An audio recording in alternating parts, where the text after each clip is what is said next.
हाँ मैडम बोलिए। रुकिए बैग प्लीज। तो देखिए, मैं यहाँ पे किसी को सपोर्ट करने के लिए नहीं आई हूँ, किसी को बदनाम करने के लिए नहीं आई हूँ, या किसी के खिलाफ कुछ बोलने के लिए नहीं आई हूँ।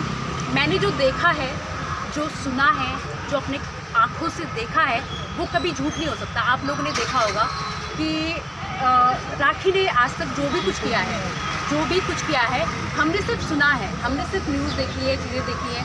बट इस बार जिस सोसाइटी में वो रहते थे, उसी सोसाइटी में मैं भी रहती थी, ठीक है। तो हमने उनके झगड़े, अब सोसाइटी तो होती है कि एकदम शांत माहौल होता है सोसाइटी में, एक चिड़िया भी आवाज़ करती है रात को तो वो भी आवाज़ आ जाती है। तो उनके लड़ाई झगड़े जो होते थे वो हमारे घर तक, हमारे रूम तक आवाज़ बहुत ज़ोर ज़ोर से आती थी। तो कई बार ऐसा हुआ, वो बहुत परेशान थे। हम लोग क्या होता था, नाइट में डिनर करके हम लोग सोसाइटी में जाते थे वॉक करने के लिए जाते थे। तो मेरा कई बार उनसे इंटरेक्शन हुआ, तो एज अ फ्रेंड बोल लो, एज अ बहन बोल लो, मैंने उनको कई बार पूछने की कोशिश करी। जब मैंने उनको बहुत परेशान देखा तो मैंने उनको कई बार पूछने की कोशिश करी कि लाइक हुआ क्या है, आप इतना परेशान हो क्यों, आप मुझे बताइए क्यों परेशान है। आप मुझसे शेयर कर सकते हैं, as a friend, as a बहन आप मुझसे शेयर कर सकते हैं। बट उन्होंने कभी हर बात को नहीं, छोड़ो, रहने दो सोनिया, अभी छोड़ो, तो उन्होंने ऐसे ही करा है। तो जब उनके लड़ाई झगड़े होते थे तो बहुत चिल्लाने की आवाज़ उनके घर से हमें आती थी।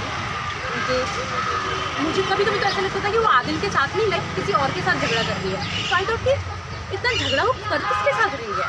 तो ये बात मुझे फिर आदिल से दूसरे दिन पता चली कि लाइक वो झगड़े मेरे साथ ही हो रहे थे, हमारे साथ ही हो रहे थे। बिकॉज आप सोसाइटी में, मैं तो बोलती हूँ, आप सोसाइटी में पता करिए वहाँ के गार्ड को, जो नीचे गार्ड बैठते हैं, लाइक वो ऊपर उनके 5 फ्लोर पे उनका घर है, राखी का 5th फ्लोर पे है। तो वो भी रात को लाइक लिटरली ऐसे देखते थे कि ये पंगा, इतना चिल्लाने की आवाज़ आती थी। एक दिन तो लाइक ऐसा लग रहा था कि कोई बर्तन कोई सामान ऐसे फेंका जा रहा है, क्योंकि सोसाइटी इतनी शांत रहती है रात को, ऑफकोर्स आवाज़ें तो आएंगी, है ना। तो ये सारी चीज़ें हुई। तो मैंने कई बार, वो आपको भी पता है, वो बेबुनियाद इल्ज़ाम, मैं यहाँ पे सच बता रही हूँ, मैं यहाँ पे एज अ फ्रेंड बोलूँ या एज अ सिस्टर बोलूँ, मैं उनको सपोर्ट के लिए नहीं आई हूँ। जो सच है वो बताने के लिए आई हूँ, और सच अगर आपको पता होता है तो वो बताना चाहिए, ऑफकोर्स बताना चाहिए, और आगे आना ही चाहिए। मैंने अपने रूममेट्स को बोला कि ऐसा ऐसा है, मैं आदिल से मिली और ऐसे ऐसे उनके साथ हो रहा है। दे आर सेइंग कि लाइक नहीं यार, हम नहीं पढ़ सकते बीच में, हम कुछ नहीं बोल सकते हैं, बिकॉज राखी सावंत हमें सोसाइटी से भगा देगी, उसकी इतनी चलती है। राखी सावंत हमें भगा देगी, कल को हमारे ऊपर कुछ कर लेगी, तो किस बात का डरना। मुझे डर नहीं है, हम सच का साथ देंगे, चाहे वो हिंदू हो, मुस्लिम हो, कोई भी हो। बात हिंदू मुस्लिम की भी नहीं है, बात है सच्चाई की, और हम सच का सपोर्ट करेंगे। और मैं कहती हूँ हर एक इंसान को करना चाहिए। और आप लोगों ने देखा होगा, जब आदिल खान पे बात आई, वो बहुत सेंसिबल इंसान है, अपनी बात को बहुत अच्छे से रखते हैं। मेरी बात उनसे नहीं हो पाई थी, बिकॉज मैंने, जब वो जेल गए, चीज़ें अचानक हो गई। मैं उनको सपोर्ट करना चाहती थी, पहले बोलना चाहती थी, बट मेरे को मौका नहीं मिला।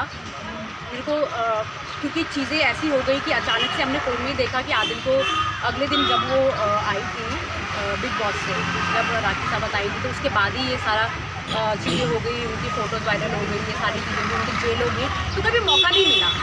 तो उसके बाद जब वो जेल गए, मैंने कनेक्ट करने की कोशिश करी उनसे, बट मेरा कनेक्शन नहीं जुड़ पाया, उनसे नहीं हो पाया कनेक्शन। तो जब वो जेल से आए बाहर, तो उन्होंने स्टोरी लगाई स्नैपचैट पे, तो मुझे पता चल गया वो बाहर आए। तो वैसे ही मैंने उनको बोला कि अपना कॉन्टैक्ट नंबर शेयर करें। मैंने उनसे बात करी, तो बात करके उनसे पता चला सारी चीज़ें। तो मैंने उनको बोला कि मैं जो मैंने देखा है, जो मैंने सुना है, जो मैंने अपनी आंखों से देखा है, मैं वही सच बोलूँगी। क्योंकि मुझे नहीं लगता है कि उन्होंने, मुझे लगता है कि वो कभी किसी लड़की के इंसल्ट भी नहीं कर सकता है। वो इतने सेंसिबल गाय, हाथ उठाना तो छोड़ो, किसी लड़की पे नहीं कर सकते, ऐसा कभी भी नहीं कर सकते। तो अभी उन्होंने मुझे नहीं बोला है, मैंने उनको खुद बोला है कि अगर एज अ फ्रेंड आपको मेरे सपोर्ट की ज़रूरत है, जो सच है मैं वो बोलूँगी, इसके अलावा कुछ नहीं। बट कई बार ऐसा होता है कि जो रियल गुनहगार होते हैं, रियल गुनहगार, उनको सज़ा नहीं मिलती है।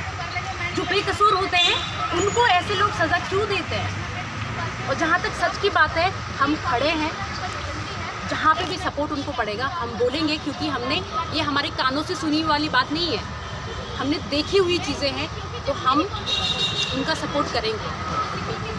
Okay, thank you so much. Thank you.